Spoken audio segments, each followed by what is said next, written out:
तो यहाँ पे आप किसी पे भी इजीली ट्रस्ट आप नहीं कर सकते। यहाँ पे सब ना सांप होते हैं, सांप। आपने कहावत तो सुना ही होगा कि यदि मेडिकल कॉलेज में रहना है तो सांपों के बीच रहना सीख जाओ और सपेरे के बीच रहना सपेरे बन जाओ। कि यहाँ के अच्छे अच्छे बच्चे बिगड़ जाते हैं। और कई लोग तो चाय के साथ साथ इसके भी शौकीन होते हैं। क्या कॉम्बिनेशन है ना, एक तरफ कैफीन और साथ में निकोटीन। काम लगे तो भाई भाई, वरना तू बकरा और मैं कसाई। ओके, इंस्टाग्राम पे फॉलो या लाइक ना करता हूँ, but they are pure heart. Hey everyone, if I will ask you, tell me a profession name जो आपको सीधा साधा, well mannered, polite and decent लगते हो, तो आपके मन में कहीं ना कहीं डॉक्टर्स का नाम जरूर आएगा, may be on first priority. और ये थिंकिंग प्रोसेस सही भी है, because you might have noticed it around you कि मोस्ट ऑफ द डॉक्टर्स अपने प्रोफेशनल लाइफ के साथ साथ अपने पर्सनल लाइफ में भी सेफ हैंड्स होते हैं। और हो भी क्यों ना, क्योंकि डॉक्टर्स का काम ही होता है सोसाइटी को हेल्थी बनाना। और हेल्थ का मतलब सिर्फ फिजिकली और मेंटली नहीं, सोशली भी वेलबींग होना। बट एक मिनट, हम आपको ले चलते हैं डॉक्टर बनने से पहले मेडिकल कॉलेज की दुनिया में। क्या तब भी वो इतने ही जेंटलमैन होते थे? Let's unrevealing the secrets of medical college, some good and some bad. Let's start. तो पहला सीक्रेट्स जो मुझे भी बहुत ही स्ट्रेंज एंड बैड लगता है, और वो है unhealthy coping mechanism like smoking, alcoholism and self abuse. And what is reason behind it? Stress, addiction, self invited mental pressure, hectic schedule और पीयर प्रेशर, और समथिंग लाइक कूल बनने के चक्कर में ना, क्योंकि उन्हें ऐसा लगता है कि जो ये नहीं करते ना वो सीधे साधे होते हैं, वो डिसेंट होते हैं, क्योंकि इन्वायरमेंट ही ऐसा बन चुका है आजकल। आई नो, आप भी सोच रहे होंगे ये कैसा विचित्र है ना, जिसे दूसरों को अवेयर करना चाहिए वो खुद ही ये कर रहा है। Me too. तो माई सजेशन इज कि रॉन्ग डायरेक्शन कभी भी राइट सॉल्यूशन नहीं दे सकती, so choose right one. Okay, pressure release करने के बहुत सारे तरीके हैं, तो this is not fair. Okay, आप डॉक्टर्स बनने वाले, यू नो। एंड मुझे लगता है इसका जो सबसे मेन रीजन है वो दो ही है, पहला पीयर प्रेशर और दूसरा कूल बनने के चक्कर में।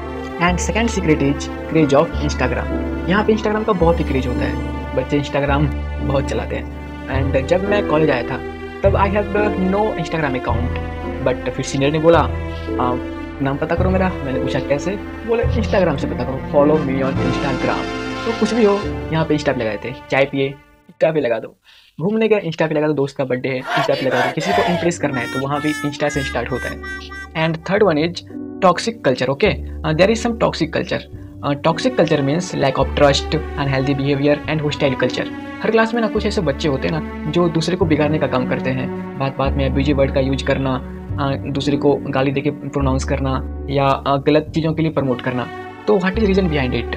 एक्चुअली उसका मानना होता है कि ऐसे में बच्चे ना एडवर्स कंडीशन के लिए ना ज़्यादा टॉलरेट होते हैं। ऐसे बच्चे एडवर्स कंडीशन में ज़्यादा टॉलरेट कर सकते हैं। एंड क्योंकि मेडिकल लाइफ में ना बहुत सारे ऐसे एडवर्स कंडीशन आते हैं एंड डिफरेंट टाइप के लोगों से डील करना होता है। आई डोंट नो ये कहाँ तक सही है, बट यही कारण है कि यहाँ के अच्छे अच्छे बच्चे बिगड़ जाते हैं। और बात करें ट्रस्ट की, तो यहाँ पे आप किसी पे भी इजीली ट्रस्ट आप नहीं कर सकते।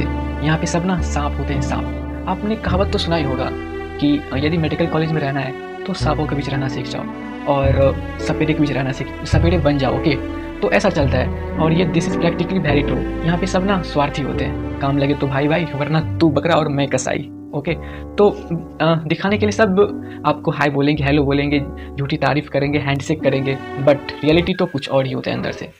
और ऐसे भी बात नहीं है कि सारे सांप ही होते हैं, कुछ अच्छे दोस्त भी होते हैं।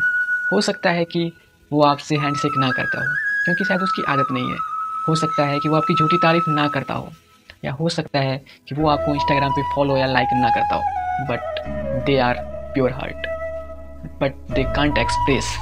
तो ऐसे दोस्त ना बहुत कम बनते हैं और बहुत देर से बनते हैं, बट एक बार बनते हैं तो बहुत स्ट्रांगली बनते हैं और लाइफ लॉन्ग। वैसे इन सब चीज़ों से ज़्यादा फर्क नहीं पड़ता है, क्योंकि आप भी धीरे धीरे वैसे ही बन जाते हो इस इन्वायरमेंट में। रीज़न, लोहे को सिर्फ लोहा ही काटता है। तो move to next one is multitasking.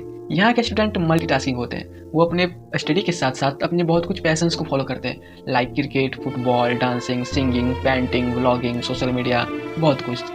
दिक्कत की बात यह है कि वो सिर्फ पढ़ाई नहीं करते, पढ़ाई के साथ उसे बहुत कुछ करना होता है, जैसे दोस्तों के साथ बेकार की बातें करनी होती है, उसे बाहर देश दुनिया में क्या हो रहा है उस पर भी बहुत कुछ चर्चाएं करनी होती है, नेतागिरी करना होता है, उसे अपना बिजनेस भी करना होता है, कैसे बिजनेस करें, एक्चुअली से उसे पैसे भी कमाने होते हैं और उसे अपने फ्यूचर फैमिली के बारे में सोचना होता है, इस पर बहुत मेहनत करनी पड़ती है। तो यही सब होता है और इसका गुड एस्पेक्ट ये है कि ये हमें बर्न आउट होने से बचाती है, इन ना खत्म होने वाली पढ़ाई से, और ये हमें टाइम पे रिप्लेस करती रहती है। Okay, just like me that follow. Okay, तो इसका बैड एस्पेक्ट क्या है? इसका बैड एस्पेक्ट ये है कि इन सब चीज़ों के बीच मेन चीज़ को ही हम भूल जाते हैं, वो है पढ़ाई। उन्हें ऐसा लगता है कि एक बार यदि हम एडमिशन ले लिए तो हम डॉक्टर तो बन ही गए, और वो इन सब चीज़ों के एडिक्शन में पड़ जाते हैं, जैसे कि गेमिंग हो गया, सोशल मीडिया हो गया, शेयर मार्केट हो गया। तो ये पढ़ाई को बहुत डिस्टर्ब करती है और वो सिर्फ एग्ज़ाम पास करने के लिए पढ़ते हैं। Now move to next one and that is addiction to caffeine, अर्थात चाय। आपने अक्सर सुना हो कि डॉक्टर बोलते हैं कि ज़्यादा चाय नहीं पीना चाहिए, मगर यहाँ वो खुद ही ज़्यादा चाय के शौकीन होते हैं, उससे एडिक्शन हो जाता है। Reason behind it, actually first year में क्या होता है ना, क्लास ना सुबह 8 बजे से स्टार्ट हो जाती है और लंच होती है 1 बजे। तो जब भी थोड़ा गैप मिलता है बीच में तो बाहर आते हैं और सबसे सस्ती जो है वो है चाय, तो वो अक्सर चाय पीते हैं और धीरे धीरे से उसको आदत हो जाती है। और फिर इससे एक और फ़ायदा होता है कि चाय पीने के साथ वो बहुत गप्पे मारना होता है या बातचीत करनी होती है आपस में, तो वो अक्सर चाय यहीं आते हैं और चाय पीते पीते गप करते हैं। तो ऐसे धीरे धीरे उसकी आदत हो जाती है चाय पीने की और ये आगे चलती रहती है। तो चाय के ना शौकीन होते हैं ज़्यादा मेडिकल स्टूडेंट यदि आप देखोगे तो, और वो एडिक्ट हो जाते हैं कैफीन का। और कई लोग तो चाय के साथ साथ इसके भी शौकीन होते हैं। क्या कॉम्बिनेशन है ना, एक तरफ कैफीन और साथ में निकोटीन। Let's move forward. यहाँ पे मेडिकोज सीरियस होके ना सिर्फ एग्ज़ाम के टाइम ही पढ़ते हैं, बाकी टाइम रिलैक्स करते हैं। जैसे ही एग्ज़ाम की डेट आती है ऐसा लगता है सबके बैग में ना रॉकेट लग जाती है, सब पढ़ने लगते हैं। और अब आप कितना भी थम्स अप पी लो, यहाँ डर सबको लगता है, गला सबका सूख, लो एवरेज से लेके टॉपर तक। और यदि किसी आप टॉपर से भी पूछ लो कि प्रिपरेशन कैसी चल रही है, तो वो भी बोलेगा कि भाई मैं तो फेल होने वाला हूँ, मैं कुछ पढ़ता ही नहीं, यू नो दिस। और यही कारण है कि मेडिकोज ना एग्ज़ाम के 10 दिन पहले ना उतना पढ़ लेते हैं जितना वो पिछले 1-2 महीने में नहीं पढ़े हो सेमेस्टर एग्ज़ाम, और फाइनल एग्ज़ाम में तो पूरा।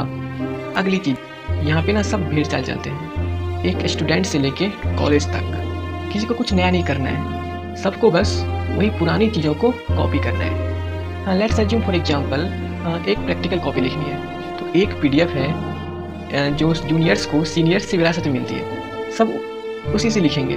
मान लो किसी ने कुछ नया लिख भी लिया कोई स्टूडेंट, तो बाकी सब ना उसके मैसेज का वेट करेंगे और सब ना उसी को ब्लाइंडली कॉपी करेंगे।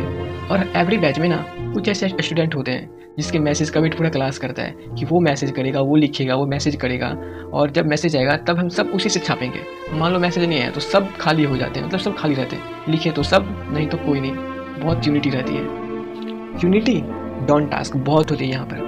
कॉलेज बंक करने से लेके कोई बड़ा प्रोटेस्ट करने तक सब में यूनिटी होती है। रिसेंटली आपने वेस्ट बंगाल केस में देखा ही होगा, inter college unity, intra college unity, intra state college unity, और यहाँ तक कि इंटर स्टेट कॉलेज यूनिटी सब होती है। एंड UG स्टूडेंट से लेके सीनियर डॉक्टर तक सब में यूनिटी होती है।